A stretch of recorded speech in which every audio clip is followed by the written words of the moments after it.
তোমাদের সকলকে নমস্কার। এই ভিডিওতে আমি তুলসী মাতার প্রণাম মন্ত্র এবং মন্ত্রের বাংলা অনুবাদ পাঠ করব। আগামী 25শে ডিসেম্বর তুলসী পূজন দিবস।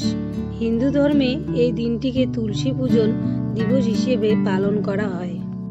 এই দিনে সনাতন ধর্মের সকলে বাড়িতে একটি করে তুলসী বৃক্ষ রোপণ করে তুলসী মায়ের পুজো করে থাকেন।